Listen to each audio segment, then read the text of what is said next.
साईं बाबा की प्यारी सी कहानी। बात तब की है जब साईं बाबा की ख्याति चारों ओर फैलने लगी थी। बाबा की महिमा जानने के बाद हजारों लोग उन्हें प्रतिदिन मिलने आते। इन हजारों लोगों में एक ब्राह्मण ऐसा था जो बिना बाबा का दर्शन किए भोजन नहीं करता, चाहे कितनी भी देर हो जाए, और अक्सर उसका नंबर आता तब तक रात हो जाती, इसलिए वो सिर्फ रात का ही भोजन खा पाता। बाबा को उस पर दया आई, सो एक दिन बाबा ने उसे कहा, तुम यहाँ मत आया करो, बल्कि मैं ही तुम जहाँ रहते हो वहीं आ जाऊंगा। वो खुश हो गया ये जानकर कि बाबा उसके घर आएंगे तो मैं उनके साथ ही खाना खाऊंगा। अगले दिन वो खाने की थाली सजाकर बाबा की राह देखने लगा। बाबा तो नहीं आए, लेकिन एक कुत्ता सारा समय उसे परेशान करता रहा और बार बार उस थाली को खाने की कोशिश करता रहा। कई बार भगाने पर भी जब कुत्ता नहीं जा रहा था, तब गुस्से से ब्राह्मण ने उसे 2-3 डंडे मार दिए। दिन खत्म होने पर ब्राह्मण अपनी शिकायत लेकर बाबा के पास गया और उनसे कहने लगा, बाबा आप मुझे वचन देकर भी नहीं आए, मैंने ऐसी उम्मीद तो नहीं की थी। साईं बाबा बोले, मैं तो आया था, लेकिन तुम ही मुझे पहचान नहीं पाए और ऊपर से मुझे डंडे भी मारा। इतना कहकर बाबा ने अपनी पीठ उसे दिखाई, जिस पर डंडे के निशान साफ देखे जा सकते थे। ब्राह्मण आश्चर्य और पश्चाताप से रोने लगा।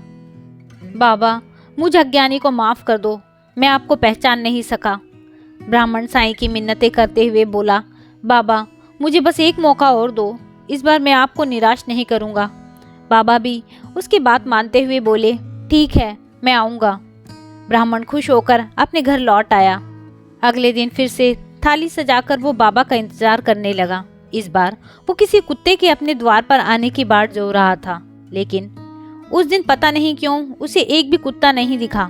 दोपहर हो गई, कुत्ता तो नहीं आया, पर एक बड़ा ही गंदा, कई दिनों से नहाया ही ना हो और जिसके शरीर से काफी अंतर पर भी बदबू आती हो, ऐसा भिखारी आया। भिखारी उससे थाली में पड़ा खाना मांगने लगा, पर ब्राह्मण ने उसे देने से मना कर दिया और उसे वहां से जाने के लिए कहा। भिखारी थोड़ी देर वहां खड़े रहने के बाद चला गया। एक और दिन खत्म हुआ और ब्राह्मण फिर से साईं बाबा के दरबार में पहुंचा और बोला, सच बताना इस बार आप नहीं आए ना, आपको कोई दूसरा जरूरी काम होगा। बाबा बोले, मैं आया था और खुद तुमसे वो भोजन भी मांग रहा था, लेकिन तुमने फिर भी मुझे बिना खिलाए ही लौटा दिया। ब्राह्मण ने दिमाग पर थोड़ा जोर डाला तो उसे समझ आया कि वो भिखारी ही बाबा थे।